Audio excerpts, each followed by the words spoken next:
TV, let me welcome you very, very cordially again to this very new and rather unusual format. I was very happy that you had agreed earlier to give a talk on peaceful change in Asia.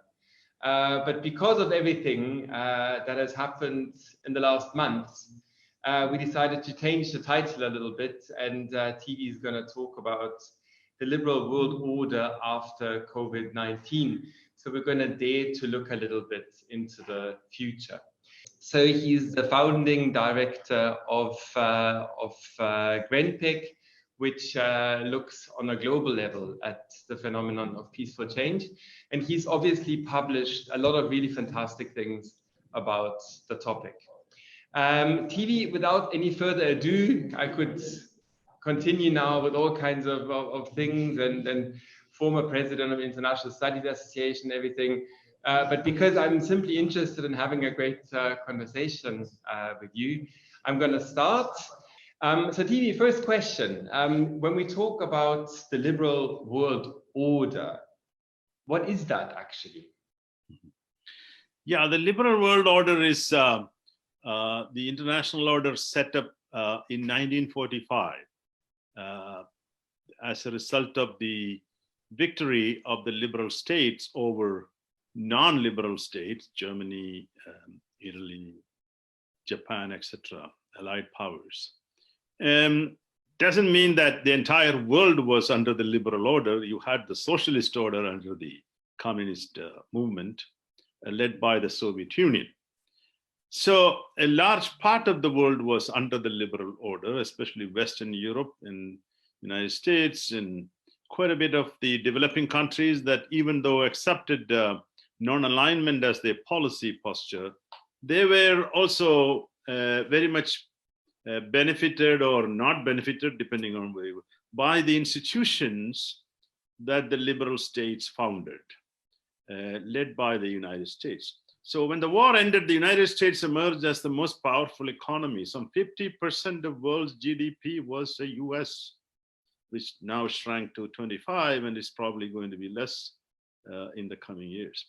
The United States helped to create, with the help of its allies, Western European countries, many of the institutions that came about after World War II.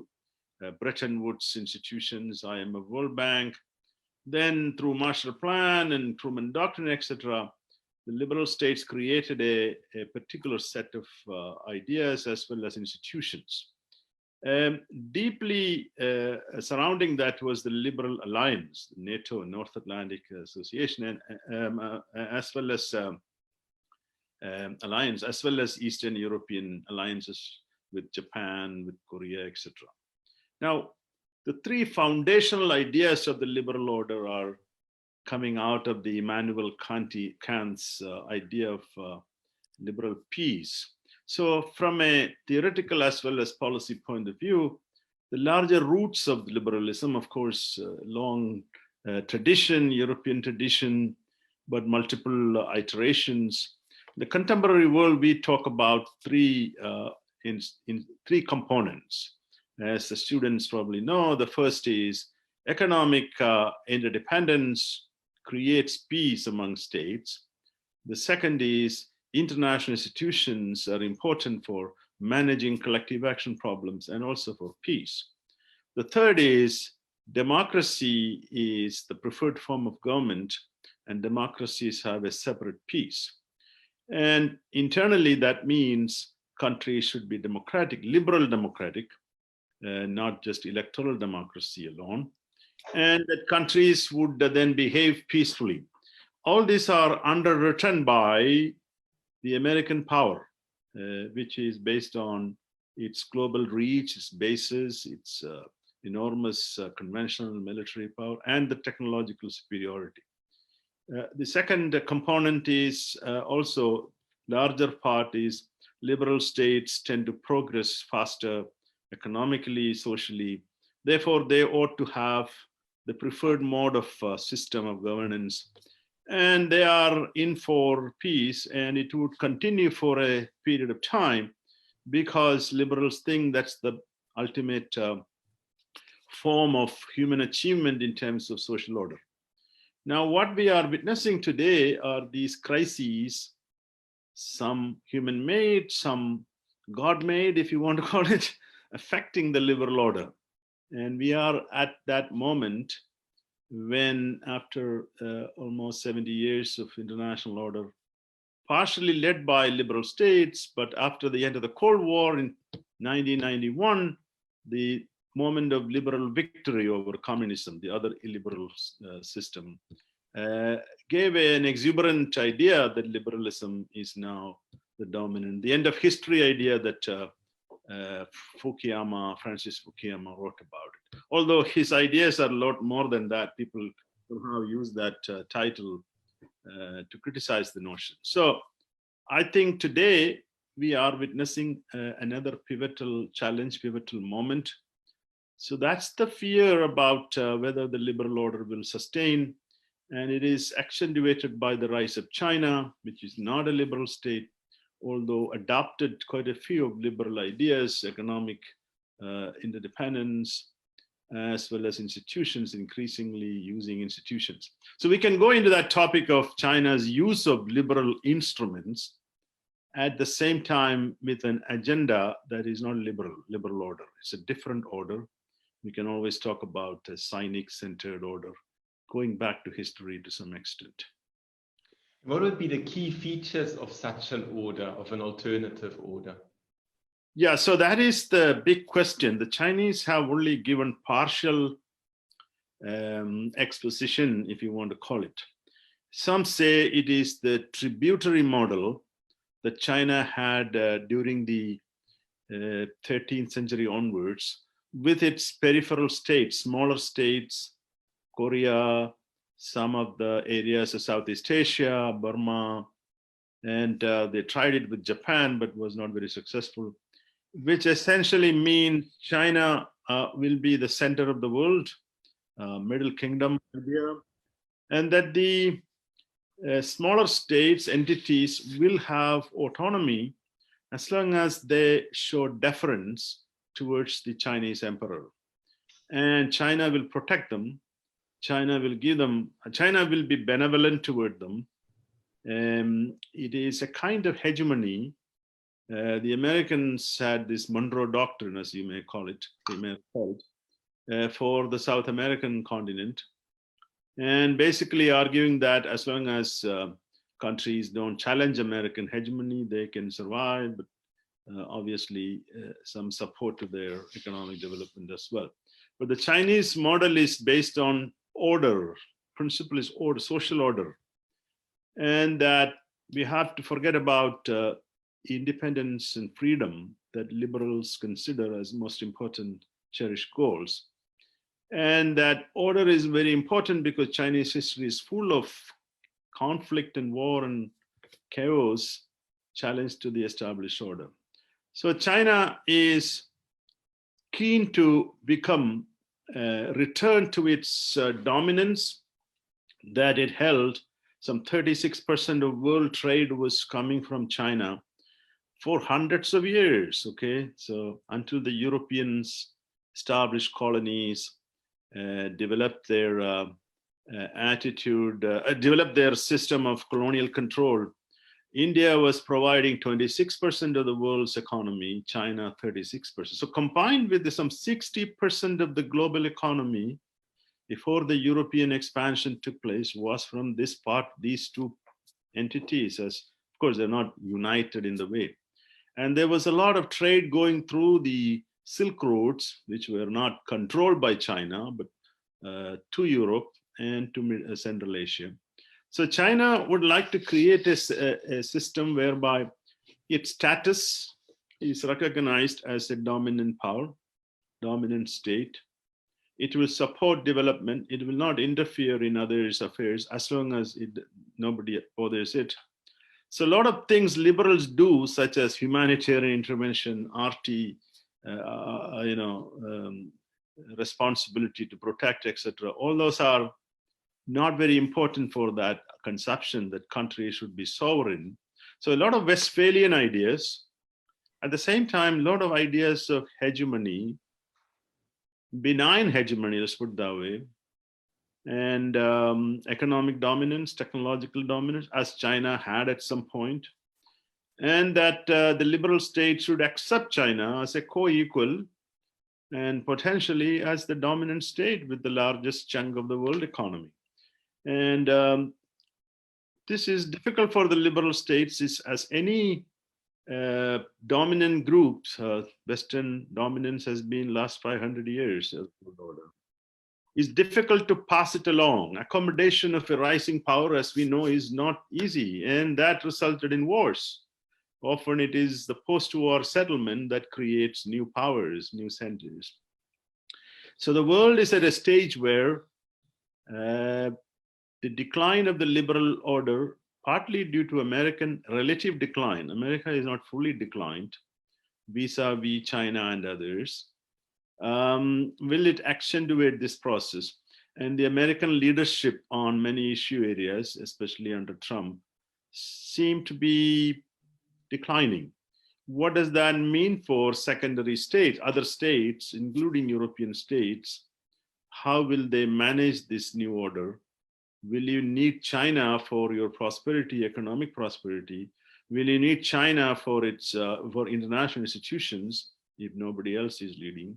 Do you really need a leader for global order? So hegemonic stability theory would argue you need a leader both at the economic as well as at the institutional level. Without such a leader, international order will collapse and there will be a lot of fightings and internal struggles. So that order that China is hoping to create is problematic for one reason, which is its system has become actually highly authoritarian. It was a lot less during after the Cultural Revolution and Mao's demise and Deng Xiaoping initiated reforms. The Chinese were starting to experience some freedom and liberty. But since the economic development, rapid economic development and all, and the arrival of Xi Jinping in 2012, you're witnessing a China going back on its element of freedom. I mean, there is freedom in social media. They have their own internet, etc. But there are a lot of restrictions. And today, the country is in a mode of nationalism and resistance to external interventions, and also expanding a little bit militarily. It had a peaceful rise strategy, which was actually very interesting. And from our point of view, very rarely a rising power adopted peaceful rise strategy. Most often it is through war. So it's a clever strategy using asymmetric means, using liberal principles, by the way, of economic expansion, market expansion, trade, and increasingly international institutions. And these are quite a bit useful arenas like World Trade Organization for China to grow, China to use the system. But this is what is happening, which in my point of view is that the Americans suddenly realize, at least the American right, these institutions and trade is hurting American dominance and hegemony and internal economic power, because China is using the same institutions that the United States helped to create. So the US leaders, at least the right-wingers, believe that we are at the losing end of the same liberal ideas we propagated, institutions we created, where this clever Chinese are using us, our institutional and economic market access in particular. So globalization that happened since the end of Cold War has been great beneficiary for China and partially for India to rise. And globalization was benefited, helped by American policies and multinationals, not just simply by American, by the way, technological revolution that took place. And we already had witnessed a kind of deglobalization process in the rise of populists in different countries, including the United States. Populists are people who are preaching solutions based on rhetoric and not necessarily often logic, but certain logic, because globalization created two classes. You know, you have the haves and have-nots, to put it that way. in every country unless you have a good social security system. So there are jobs, or service jobs, that are very minimal salary paying. And you have the upper class with a lot of money through investments, all that kind of stock market benefits. This class division is very prevalent in the United States in particular, and countries like India and even China, but the Chinese have been less affected because there are social safety nets better than some other countries, I believe. So the United States, you have industrial labor that was relying on, especially high school graduates, returning to work, and there's not much work. China is building the materials and exporting to the US. But a certain other class, the high techs, universities, East Coast and West Coast, they are really doing well. The stock market is booming and all that. So this class division is one of the reasons why Donald Trump came to power. There's a segment of American electorate thinking that he's the savior, although he hasn't done much for them, but that doesn't matter. So the coronavirus crisis is really deepening that class structure. And you have the poor really hurting because most of them have no savings.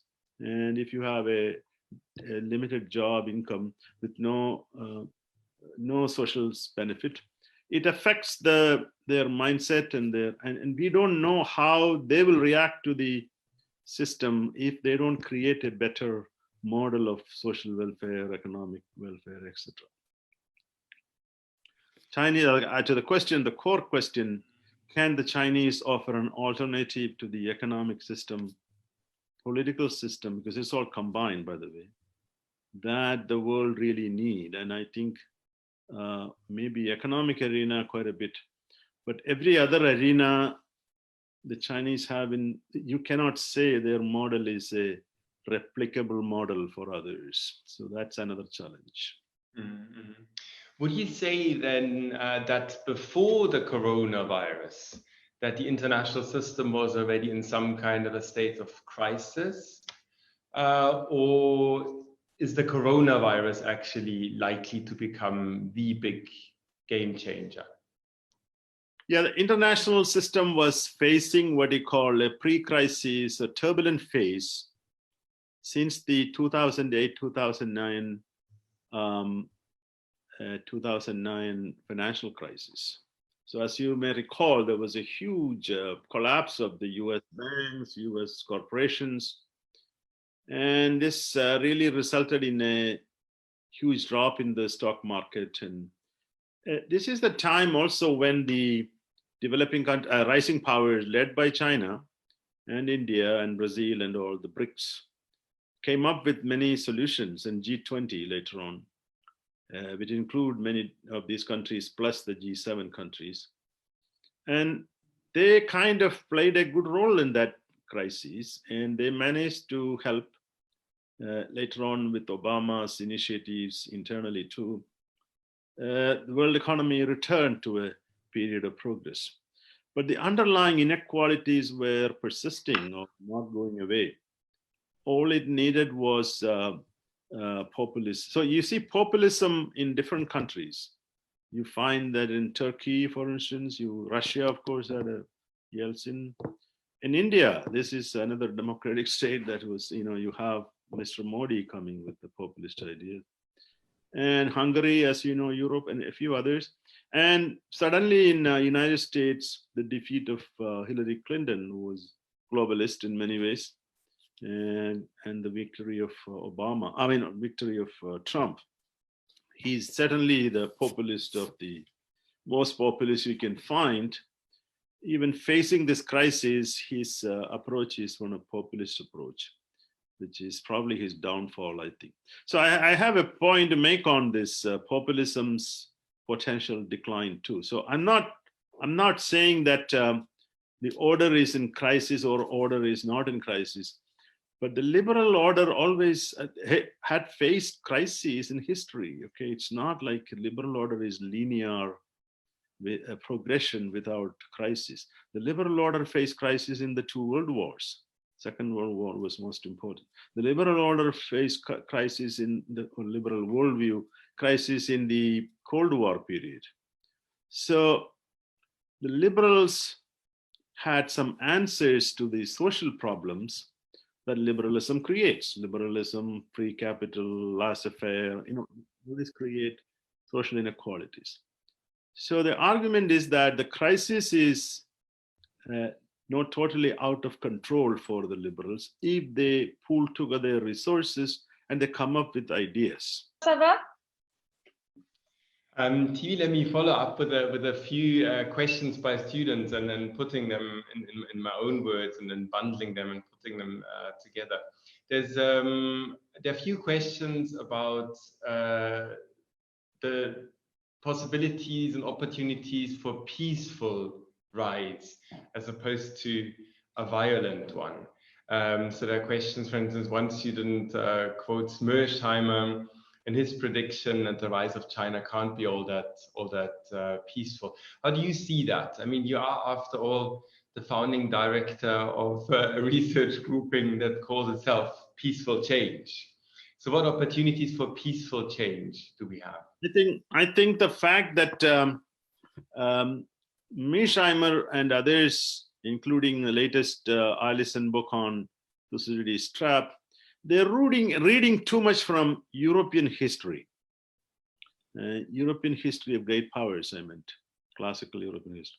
Europe is a very unique formation, as you all know, how compressed it is, with many ambitious empires. And this was also, in modern international periods, very connected to imperialism and colonialism, okay? And so there was land to expand. There was places to go. You needed to expand to become rich and expand within. Latecomers had a tough time. Latecomer Germany, latecomer Japan on the other side, late industrializers too. And that is one of the reasons why the Europeans had a different behavioral pattern. The Chinese argument is that we can rise peacefully as long as you allow us to trade with you, allow us to have all the things liberals talk about, relative advantage, trade creates harmony, etc. So the two mechanisms that we all thought would help the peaceful transfer of power, transition. First was, of course, the economic relationship, globalization, interdependence, deep interdependence. The second was the nuclear factor, which we sometimes refuse to acknowledge. The fact that victory is not possible through outright military conquest today, unless you're prepared for self-destruction, assuming there is mutually assured destruction. So countries have to devise, rising powers in particular, strategies to rise without a frontal collision, frontal warfare. Now, this is where the possibility for peaceful rise exists. Peaceful doesn't mean it won't have any crises, any kind of conflict, any kind of intense periods of rivalry, etc. Peaceful in a very relative sense may not be even orderly. So the other option is frontal warfare.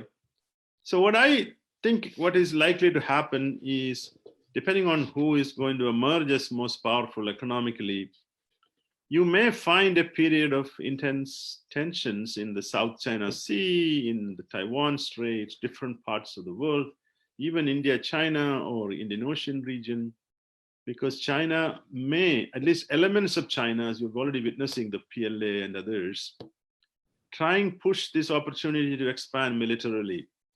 Now, the historical example is the 1918, 1920, the Spanish flu, and then part of it connected to that is the European, the Great Depression, and then the European warfare coming. So there is a possibility of great tensions, but what could prevent that is, of course, statesmanship, leadership, some level of acceptance of China as an emerging, a dominant state. How far they want to be accepted is a question that we don't know. Will they behave like one of these previous European great powers, want to be accepted as the dom, or even by the United States, by the way? Or will it be a bipolar system where there will be competition, but not necessarily a big conflict? So far, the Chinese have played what you call the symmetric strategy. Engage in building capabilities, defensive at times. And then also the Belt and Road Initiative, which is essentially a trade link connecting China to Europe through Central Asia as well as through the Indian Ocean, different Africa, different points of ports, and, you know, a bit like the old Silk Road, but a lot more elaborate. And that has got both potentially a peaceful rise as well as potentially conflict.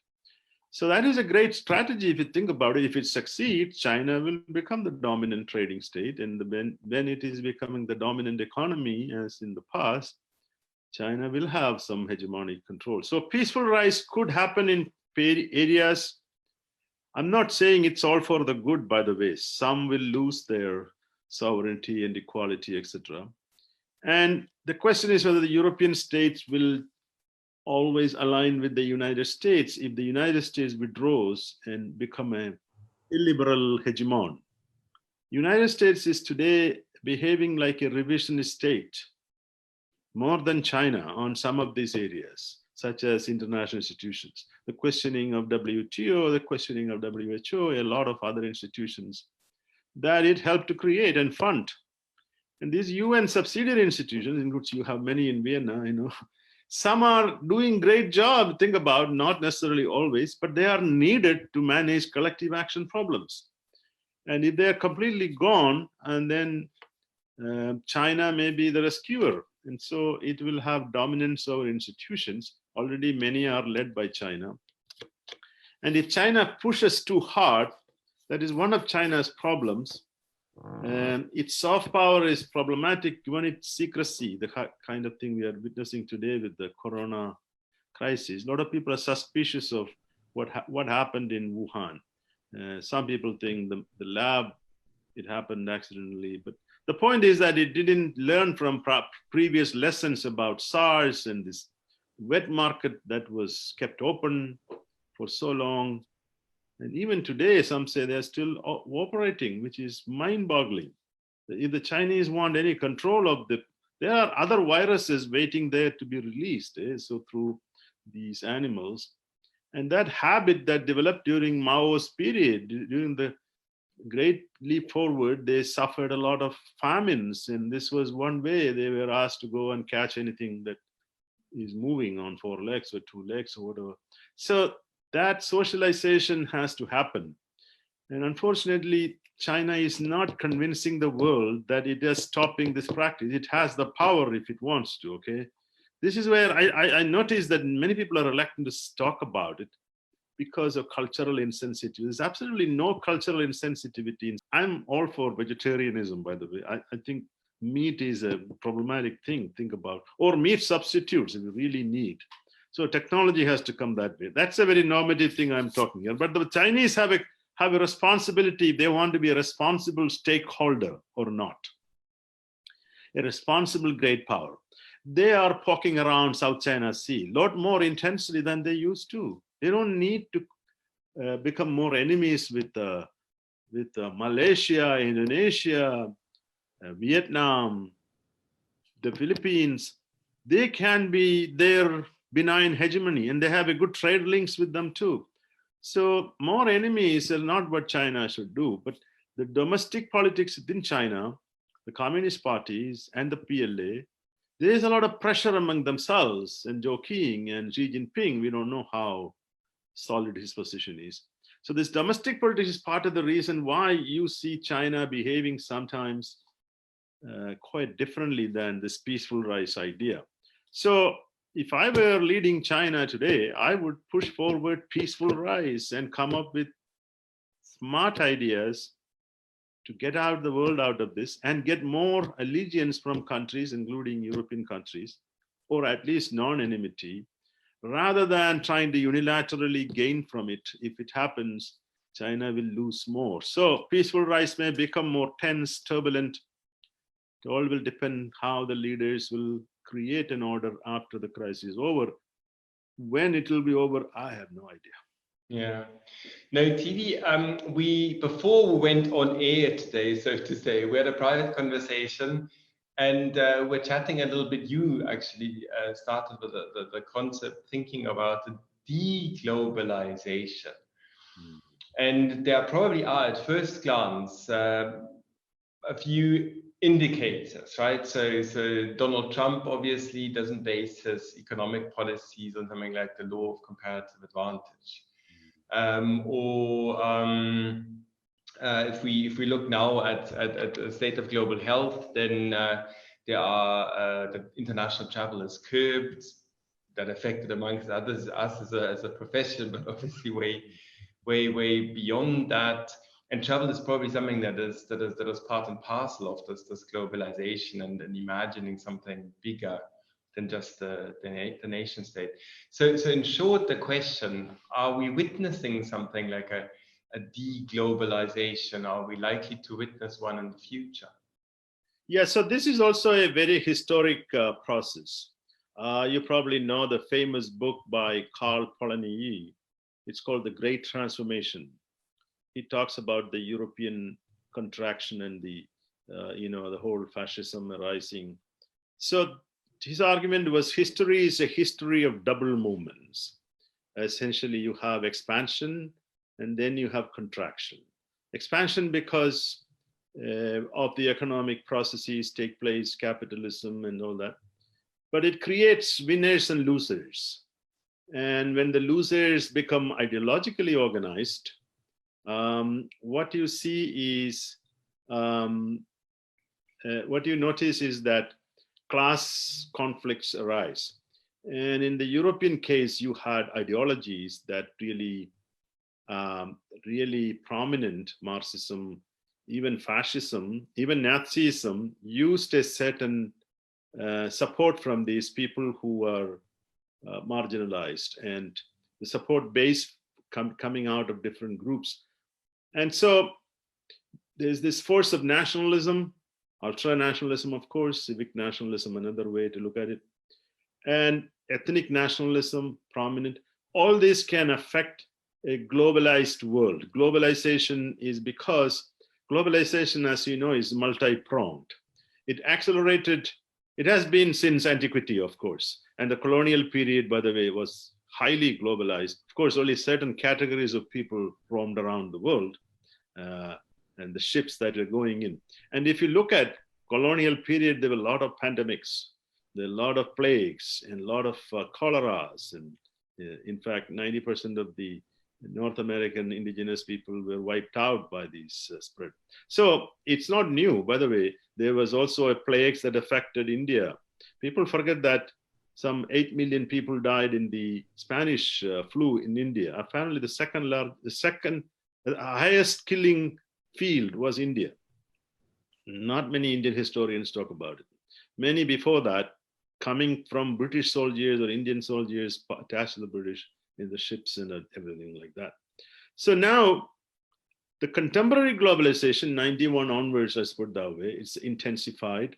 It had multi-dimensions. Economic was number one, the expansion of trade, investment, and technological globalization. You had the internet, and also you have a lot of new ideas in the GPS and our cell phones and what we are using today. A rapid change took place attitude-wise. Globalization in terms of ideas and the liberal order, people thinking liberal political system is the best, democracy acceptable to many countries. And then started to see a leveling of that progress, huge growth in the global economy and countries doing very well. In other words, China and India, for instance, would not have been this rich and powerful without globalization. They benefited because of the trade that they could do. And the Western countries, especially the United States, like these cheap products. And the Western corporations like the platforms they could use to build and circulate.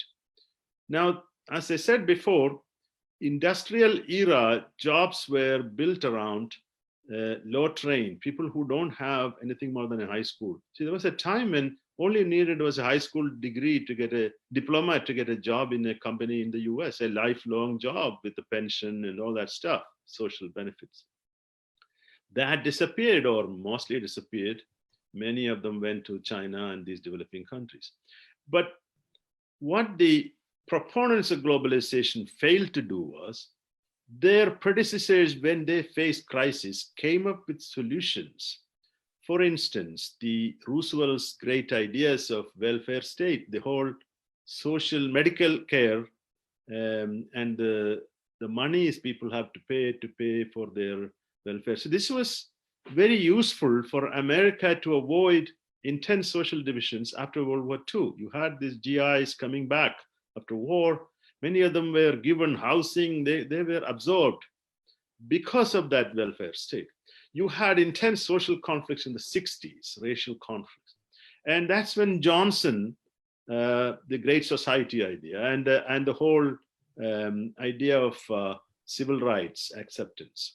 And so the Europeans in your country in particular, did much better creating the social order, social welfare state, Scandinavian countries in particular, Germany and all. If those welfare states were not there, the Western liberal states would not have survived, because it provided a cushion to the downtrodden. Every society, there are winners and losers.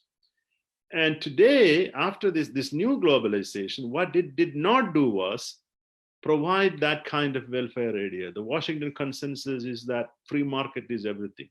So Keynesian economics coming back.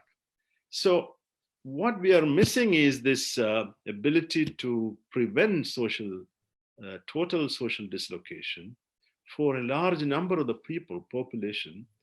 And it is pathetic, sad to see. I don't know, you watch the American television channels, the lineup for free food. It's miles and miles of people who have led a reasonably comfortable life. Suddenly they have no cushion because they have these jobs coming out of the service jobs, which pays just basic money, no support system. So the countries that have welfare system manage to provide some support, like Canada now giving unemployment insurance, etc. So how these countries deal with it in this welfare arena will be very critical. And there are some positive signs, and even the Republicans are thinking of better social welfare. And if they can come up with something like that, and there will be pressures to pull back from globalization, which is companies will be forced to return to their countries, I don't think it will succeed, because you still need the Chinese market. You still need the Indian market for these big MNCs that America's success stories, Apples and Amazon's all to succeed. If they don't have that market, where will they go? And the domestic economy is not sufficient.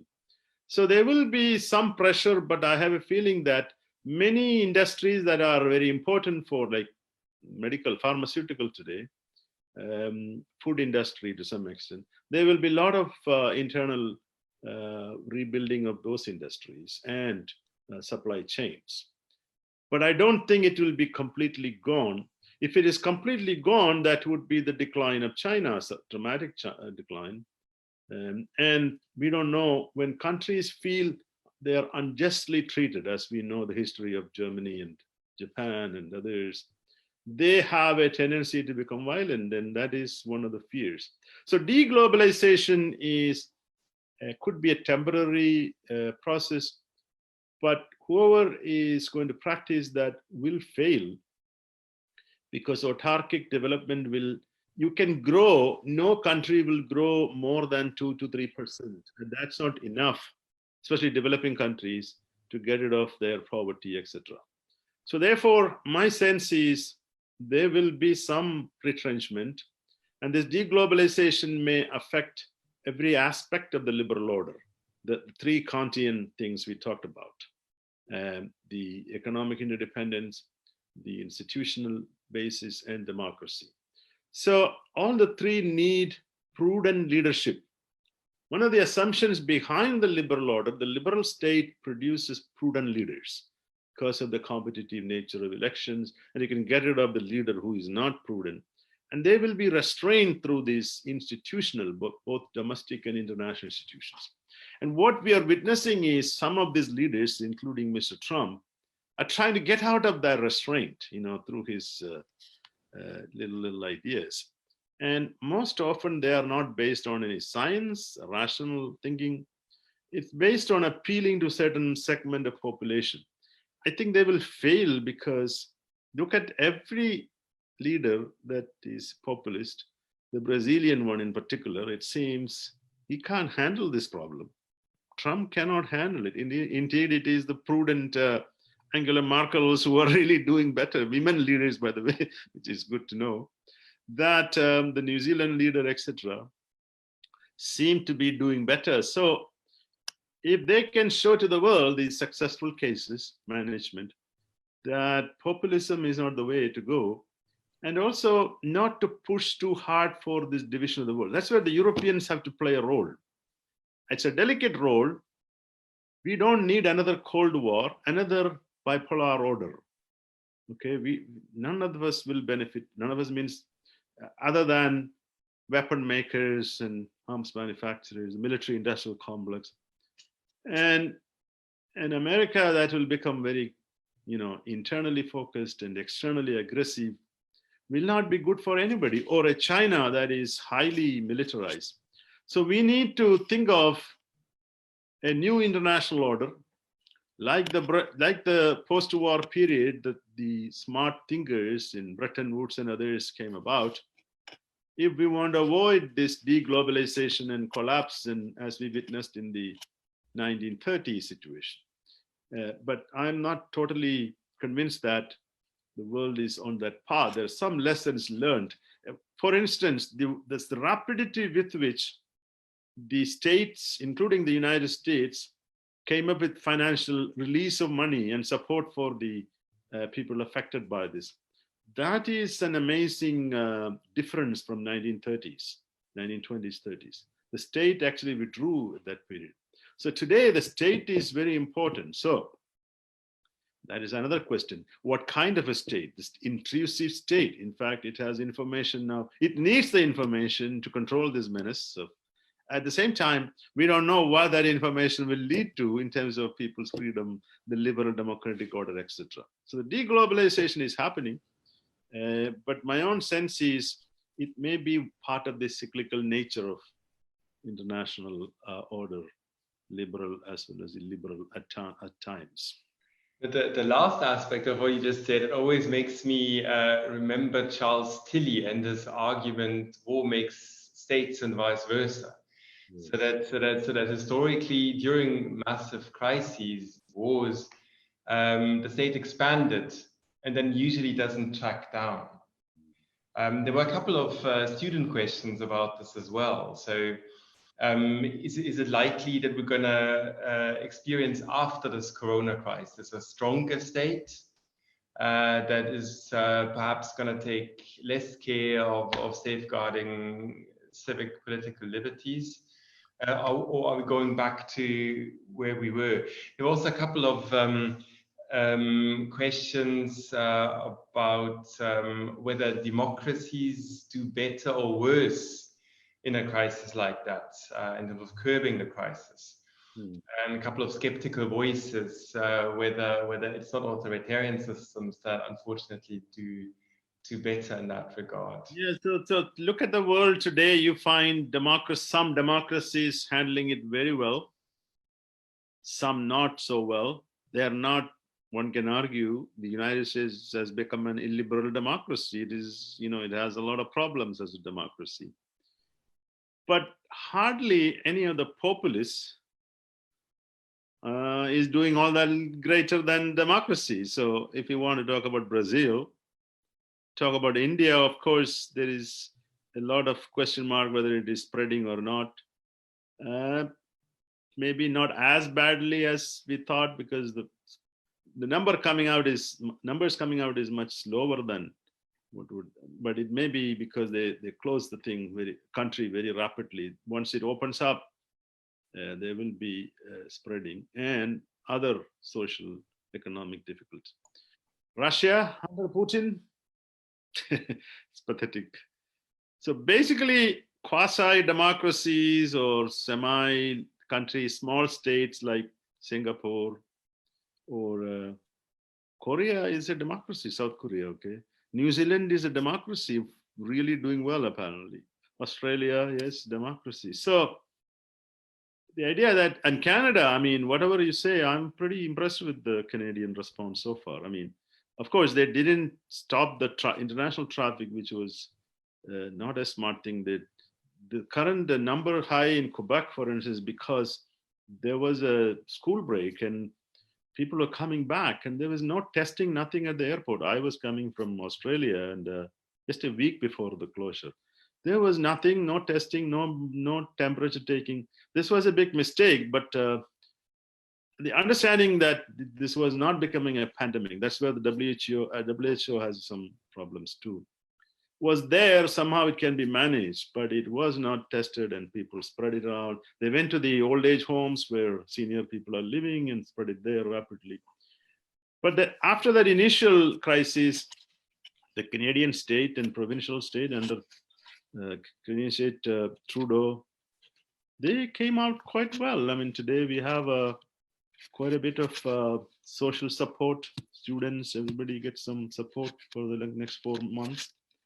There's definite retrenchment, economy is suffering, but there's no expectation of a social revolution because the state is there to provide. Even in the United States, I think there is some amount of state intervention helping them.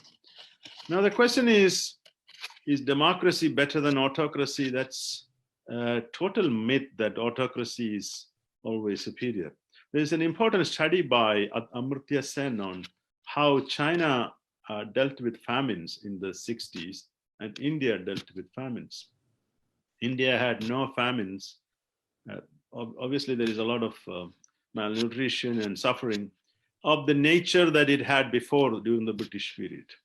And Sen's argument is that precisely because of the freedom that India had, Indian media would immediately release the news and spread around that the state is then forced to respond. So there is no free media. That was China's problem. The bureaucrats would try to hide it. And we witnessed that in the Wuhan situation. If they released the information and warned everybody else, it probably would have been a very different outcome. So, but then they managed to at least give the impression, handle it well, and after the lockdown, etc. So I'm not convinced democracy is not the answer, because you notice every dictatorship, initially they may come up with something good or benign, but they will become more aggressive, more controlling as they go along. And rarely they can bring progress beyond a point. And progress multi-dimensional, and humans need more than food. We need freedom, etc. So some of these freedoms will be taken away if, for the sake of social order, for the sake of preventing other crises, etc. But we are gaining other freedoms too. We are forgetting that we have a lot of agency now, how we deal with the social media. You know, you can express something and it's all over the world, no? Before that, you say that to your local newspaper and send a letter to the editor. Nobody reads that. And today you can play this on your own way as an individual. So I have a feeling that some of the freedom that we think are going to be taken away. But the freedom is also, the challenge is also coming from the authoritarian ideas, and especially religious ethnic ideas. And I noticed that in India, for instance, there is this Hindu movement which is trying to control people and ask them to behave, you know, the Hindutva, they call it. So that is not going to help countries, these ethnic nationalist ideas, because that's only divisive, creating more divisions, and running a multicultural country will become very difficult in the long run. So even if these ethnic nationalisms, non-democratic ideas succeed temporarily in response to these highly unequal situations and the uncertainties, some level of liberal ideas will be necessary for humanity's progress. And I don't think they're going to go away.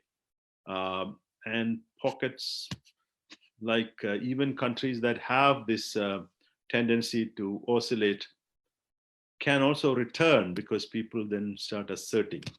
So the hope is United States elections will transform the next one, and that the Democrats also learn some lessons. Democrats cannot be completely exonerated from where we are. It was Clinton's period when this globalization intensified phase started. Clinton and company thought we should allow China and India and all to have this trade, and China will become like us, the modernization theory, that they will be a middle class, then they will become democratic, they will seek democracy, etc. That didn't happen. And so now the United States is disenchanted with China. And one other thing people forget is that the American leaders, liberals in particular, Democrats, thought US could still retain its hegemony, technology, economic arena, because China is way behind, or India is way behind. So this rapid growth of China is something no one could foresee. And that is partly why we think, oh, that's a successful model. What is the successful model about it? It's not replicable. I mean, you know how Chinese labor works. They'll come to these countries and build. You cannot get that kind of labor stringent conditions on them for limited payment in most countries. That's very difficult. So China has to become normal in terms of its labor relations, the treatment of workers, etc. But others will have to then up the ante. They have to improve their efficiency levels. And as Europeans used to, you have some of the best trains, the French trains, and I must say I'm always impressed with Vienna's transportation systems and health system, etc. And many of these things, countries should start paying attention. And rather than saying China is successful, yeah, I don't want to live in China, do you? I mean, the fact that you are an academic, as a social scientist, okay, maybe as a scientist, I don't mind if I have a lot of money and research lab, but as a social scientist, you want freedom, and the freedom is not what they're offering. They would like to become leaders in social sciences, India too, by the way, but it won't happen until you have freedom of expression. So what you're witnessing, young people in particular, come up with these quick solutions. The world is not full of love and we will face crises, and how you react to the crisis, how leaders emerge to face future crises, anticipating future crises, and create institutions that can solve collective action problems. This is where institutionalism has to return. It is not always based on liberal principles alone. Institutions are not always by liberal states. Others can also create. The Chinese have created their institutions. And some of them are not that bad as we think. They have these banks under BRICS, and some of them are doing a pretty good job. And a willingness to give power to some of these countries, as long as they don't assert their model of governance on others. So it's going to be a process, and I don't see globalization completely coming to an end. It may be a different, modified form of globalization. Good. TV, that was an hour, and I think you gave us lots and lots of great insight. Many, many, many thanks for that. The format was a little bit different from the usual, but still, I greatly enjoyed it. I hope everyone who listened in, be it via Facebook or via Zoom, I hope that you also had a good time. And there probably are quite a few open questions still. That's quite normal after a talk like that. But Tilly, I think you did a really fantastic job in terms of diagnosing past and present and prognosing carefully into the future. And something that I definitely took with for me was there were always structural forces that you referred to, and there was agency. It was always both. Especially when you talked about peaceful rise, I think that's really a very, very important concept. And when you talked about leadership, because oftentimes I think in our discipline, international relations, we oftentimes come down too heavily on the structure, and we neglect the agency. But I think if we go back in time and we look at the makings of new orders, global, regional, then usually leaders, particular kinds of leaders, more kind of forward-looking ones, have a lot to do with that. Visionary leaders, as they call it, yeah. Yes, yes. So brute power is not enough. You need a lot more than that. Yes, Yes, definitely. So then thank you very much. TV, I'm gonna call you afterwards. So we'll just end this meeting and then I'll call you afterwards. Thank you very much. It was a pleasure talking to you and your students.